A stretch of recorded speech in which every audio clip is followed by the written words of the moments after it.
మరో బ్రేకింగ్ చూస్తున్నాం. బీఆర్ఎస్ పార్టీని వీడుతున్నట్లు ప్రకటించిన కె కేశవరావు కాసేపట్లో కాంగ్రెస్ పార్టీలో చేరనున్నారు. ఇప్పటికే ఆయన హస్తం గుట్టికి చేరుతున్నట్లు ప్రకటించారు. ఇవాళ రేపో ఆయన కాంగ్రెస్ కండువా కప్పుకుంటారని ప్రచారం జరిగింది. ఆయన కుమార్తె మేయర్ విజయలక్ష్మి రేపు కాంగ్రెస్ పార్టీలో చేరుతున్నట్లు ఇప్పటికే ప్రకటించారు.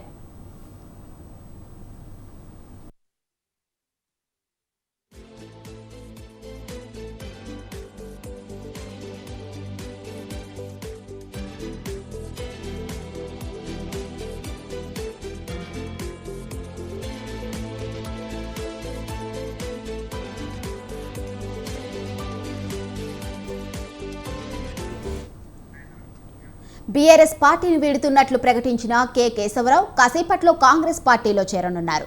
ఇప్పటికే ఆయన హస్తం గుట్టికి చేరుతున్నట్లు ప్రకటించారు. ఇవాళ రేపో ఆయన కాంగ్రెస్ కండువా కప్పుకుంటారని ప్రచారం జరిగింది. ఆయన కుమార్తె మేయర్ విజయలక్ష్మి రేపు కాంగ్రెస్ పార్టీలో చేరుతున్నట్లు ఇప్పటికే ప్రకటించారు.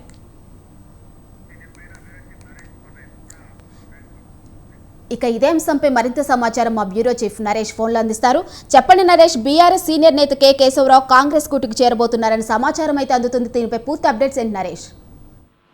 మాధురి, బీఆర్ఎస్ సెక్రటరీ జనరల్ గా ఉన్న కేకే మరికొద్ది సేపట్లో కాంగ్రెస్ కండువా కప్పుకోనున్నారు. ఆయన తన నివాసం నుంచి రేవంత్ రెడ్డి నివాసానికి బయలుదేరారు. మరికొద్ది నిమిషాల్లో కె కేశవరావు టీఆర్ఎస్ నేత సీనియర్ నేతగా ఉన్న కేశవరావు మరికొద్ది నిమిషాల్లో రేవంత్ నివాసానికి చేరుకుంటారు. అక్కడే కాంగ్రెస్ కండువా కప్పుకుంటారు. గత కొంతకాలంగా ఆయన టీఆర్ఎస్ లో అసంతృప్తిగా ఉన్నారు.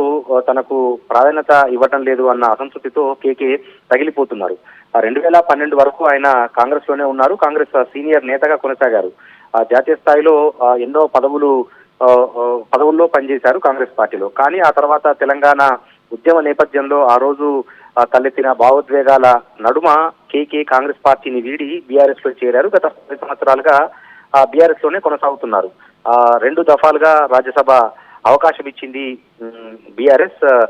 ఈ నేపథ్యంలో కేకే కాంగ్రెస్ పార్టీలో చేరాలి అని నిర్ణయించుకున్నారు. అయితే ఆయనను నిలువరించేందుకు ఏకంగా స్వయంగా మాజీ సీఎం గులాబీ బాస్ టీఆర్ఎస్ అధినేత కేసీఆర్ రంగంలోకి దిగి ప్రత్యేకంగా కేకేను తన ఫామ్ హౌస్ కు పిలిపించుకొని ఆ పార్టీ మారకుండా నిలువరించేందుకు కేకేను బుజ్జగించేందుకు కేసీఆర్ ప్రయత్నించారు. కేకేతో కేసీఆర్ జరిపిన చర్చలు సఫలం కాలేదు. కరాఖండిగా తాను పార్టీ మారదలుచుకున్నాను, నేను కాంగ్రెస్ వ్యక్తిని కాబట్టి తిరిగి నేను కాంగ్రెస్ గుట్టికి చేరుకోవాలనుకుంటున్నాను, నాకు 84 ఏళ్ల వయసు, ఒక జర్నలిస్ట్ గా ఉన్న నన్ను కాంగ్రెస్ పార్టీ రాజకీయంగా పెంచి పెద్ద చేసింది. నాటి తెలంగాణ ఏర్పాటు క్రమంలో నేను బీఆర్ఎస్ లో చేరాల్సి వచ్చింది. ఇప్పుడు తెలంగాణ ఏర్పాటైన తర్వాత తిరిగి నేను నా మాతృ సంస్థలోకి వెళ్ళదలుచుకున్నాను అని చెప్పి కూడా కేకే కరాఖండిగా కేసీఆర్ కు స్పష్టం చేశారు నిన్న. అయితే 10 సంవత్సరాలుగా బీఆర్ఎస్ లో కొనసాగిన మీకు బీఆర్ఎస్ అన్ని రకాలుగా అన్ని అవకాశాలు కల్పించింది, తగిన గౌరవం ఇచ్చింది. కష్టకాలంలో బీఆర్ఎస్ పార్టీ ఉంది. 2 సార్లు రాజ్యసభ అవకాశం కల్పించిన తర్వాత కూడా అన్ని పదవులు అనుభవించి మీరు బీఆర్ఎస్ అధికారం కోల్పోయిన వెనువెంటనే పార్టీ మారితే తప్పుడు సంకేతాలు వెళ్తాయి, అంతిమంగా మీ దారిలోనే చాలా నేతలు వెళ్లాల్సి ఉంటుంది, కాబట్టి మీరు బీఆర్ఎస్ లోనే కొనసాగాలి అని చెప్పి కేసీఆర్ కేకే మీద ఒత్తిడి తీసుకొచ్చే ప్రయత్నం చేసినా ఆ ఒత్తిడికి కేకే తలొగ్గలేదు.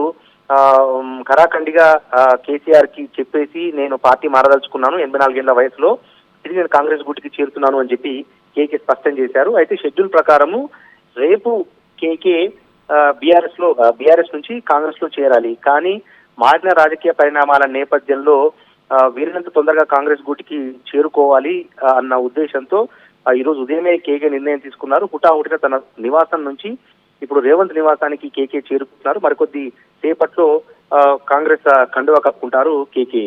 మాధురి,